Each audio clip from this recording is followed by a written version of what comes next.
এই বড় স্ক্রিনে দাগি অ্যান্ড প্রত্যেকটা মোমেন্টে শুনছিলাম, দর্শকরা এনজয় করছিল and thanks to god, thanks to আল্লাহর কাছে অশেষ শুক্রিয়া যে এটা বেশ ভালো যাবে মনে হচ্ছে।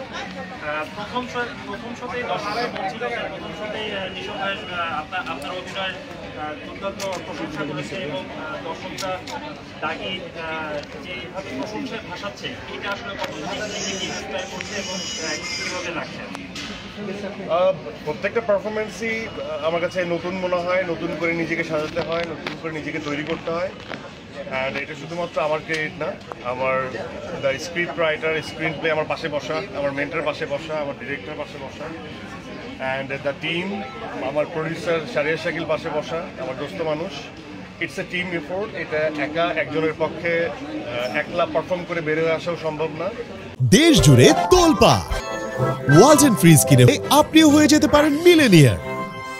এটা আমার কাছে মনে হয় যে it's a Dagi team effort. এবং হ্যাঁ, আমার শুভাকাঙ্ক্ষী থাকবেই যাদেরকে অনেক সময় মনে হয় যে তারা আমার প্রতি একটা অন্য দৃষ্টি রাখে এবং দায়িত্ববোধের জায়গা থেকে আমি পারফর্ম করি। এবং গল্প নির্ভরের ক্ষেত্রেও আমার মনে হয় যে একটু পারফরমেন্স বেস যে গল্প চরিত্রগুলো সেটা আমার পিক করতে ভালো লাগে, আমার ইচ্ছে হয়। তো সেই জায়গা থেকে আমার মনে হয় যে ওকে ফাইন, তাদের ভালো লাগা যদি বহিঃপ্রকাশ এভাবে ঘটে থাকে তাহলে থ্যাঙ্কফুল আমি তাদের।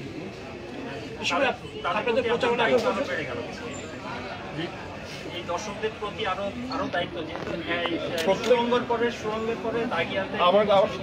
হ্যাঁ, দর্শকদের প্রতি তো দায়িত্ব আছে, কিন্তু আমার নিজের প্রতিও আমার দায়িত্ব আছে অ্যাজ এ পারফর্মার। আমার এটা অনেকটা আমি বলি জিমের মতো, যে কেউ একজন 5টা পুশ আপ দিয়ে শুরু করলে তার নিজেকে ক্রস করতে হবে, 10টাতে যেতে হবে। তার টার্গেট বা তার যে নিজের একটা পারফর্মারের যে জার্নি সেট করার একটা গোল থাকে, দর্শকরা পছন্দ করবে, কিন্তু নিজের প্রতি নিজের দায়িত্ববোধের জায়গা থেকে আমি এই দায়িত্ববোধের জায়গাটা নিজের মধ্যে তৈরি করি এবং সে ধরনের গল্প আমি চাই বলেই সে ধরনের গল্প আমার কাছে আসে।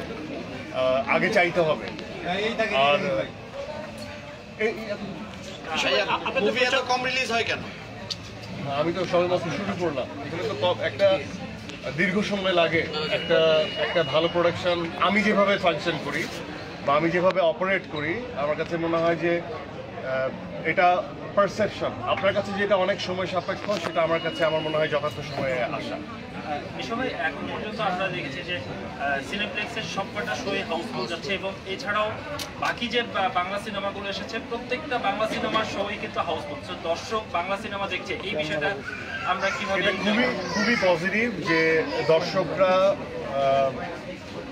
বাংলা সিনেমা দেখছে এবং সবগুলো সিনেমা দেখছে এবং আমার বিশ্বাস যে প্রত্যেকটাই ডিফারেন্ট জনরার। তো আমার মনে হয় যে এই ঈদময় মানে ঈদটা সিনেমাময় হয়ে উঠুক। আমার জায়গা থেকে তো আমি বলবো দাগিময় হয়ে উঠুক, এবং অন্যান্য জায়গা থেকে আমার মনে হয় যে যারা সিনেমা প্রেমী, আমরা যারা এন্টারটেইনমেন্টের মাধ্যমে একটা বিগার মাধ্যম হচ্ছে সিনেমা, সো এটা খুবই মানে পজিটিভ যে তারা হলমুখী হয়েছে। এ সময় আপনারা প্রচারণা দারুণ করেছেন, আমরা দেখেছি নানাভাবে আপনারা প্রচারণা করেছেন। এখন পর্যন্ত আজকে এই প্রথম দিন পর্যন্ত হল পাওয়া না পাওয়া কিংবা আপনাদের যে পরিকল্পনা ছিল সেক্ষেত্রে কোনো সবকিছু ঠিকঠাক গেছে? আপনার কি মনে হচ্ছে আপনাদের সব পরিকল্পনা মতো সবকিছু গেছে কিনা এখন পর্যন্ত? এই উত্তরটা মনে হয় শাকিল ভাই দেবে। যেভাবে ডিজাইন করেছিলেন সেটা ফুলফিল হয়েছে কিনা? অ্যাবসলিউটলি, বিকজ এটা অ্যান্টিসিপেটেড ছিল যে আমরা এক্স্যাক্টলি আসলে অ্যান্টিসিপেট করতে পারছিলাম যে কতগুলো হল পাবো বা কতগুলো হল পাবো না। কেন আপনাদেরকে বলি, এটা হচ্ছে বাংলাদেশের বাস্তবতা একটা। আপনি যদি মাল্টিপ্লেক্সে দেখেন, মাল্টিপ্লেক্সে আমাদের আফরান প্রথম সিনেমা সুরঙ্গ যেটা হয়েছিল, সেখানেও কিন্তু মাল্টিপ্লেক্সে 1 নম্বর পজিশনে ছিল সুরঙ্গ। এবং আমরা তো আশা করি, আপনারা দেখেছেন যে শাকিব ভাইয়ের যে সিনেমা রিলিজ হয়েছে বরবাদ এবং অন্যান্য যে সিনেমাগুলো, সবার জন্য শুভকামনা। মাল্টিপ্লেক্সে আপনারা দেখেছেন বরবাদ এবং দাগি সর্বোচ্চ শো পেয়েছে ও সমান শো পেয়েছে। সো এখন দেখেন, একটু আগে আপনারা বলছিলেন যে আজকে সবগুলোই হাউসফুল।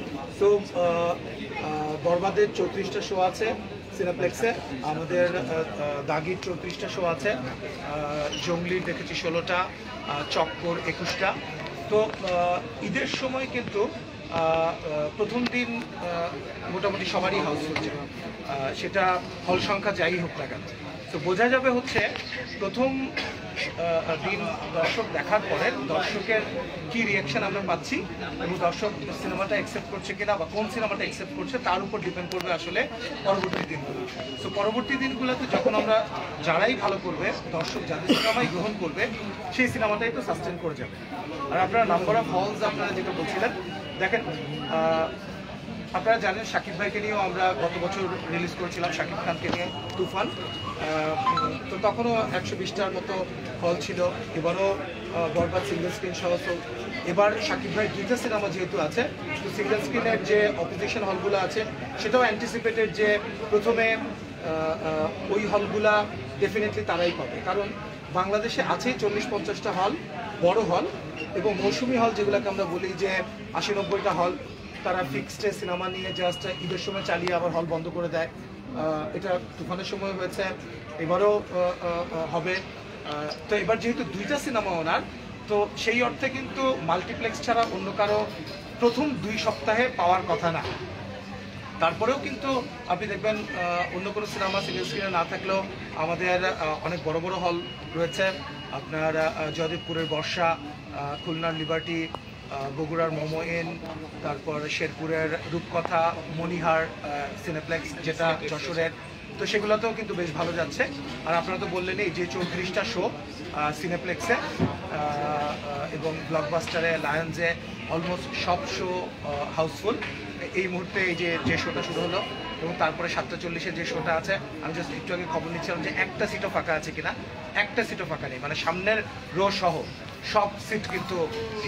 এবং আপনারাই ওই যে নিশো যেটা বললো, আপনারা আসলে দর্শকের কাছে জানতে চান সিনেমাটা কেমন লেগেছে, দর্শকের অনেস্ট রিভিউ নেন আপনারা। তো যেই ছবি ভালো সেই ছবি দর্শকরা গ্রহণ করবে, যেই ছবি দর্শকরা গ্রহণ করবে না সেই ছবি ঈদের দিন, ঈদের পর দিন, তারপর দিন আস্তে আস্তে গ্র্যাজুয়ালি কমতে থাকবে। আর যেটা ভালো সেটা শো সংখ্যা বাড়তে থাকবে। এবং সুরঙ্গর ক্ষেত্রেও যেটা ঘটেছিল, আমি যখন আমার প্রথম সিনেমা, তো প্রথম 2 সপ্তাহে ন্যাচারালি যে সিনেমা ছিল, তারপর কিন্তু 3য় সপ্তাহ আমরা ঢুকে গিয়েছিলাম। এবং আমরা আশা করছি দর্শক যদি গ্রহণ করে, ভালো হয়, তাহলে it's just a matter of time, যে ডে 1 থেকে না হয়ে 3rd উইক থেকে আমি আপনাদেরকে বলতে পারি সিনেমার যে ধরনের রিভিউ পাচ্ছি আমরা এবং দর্শকের যে উৎসাহ উদ্দীপনা পাচ্ছি আমরা, 3rd উইকে অ্যাটলিস্ট 50-60টা হল তো সিনেমা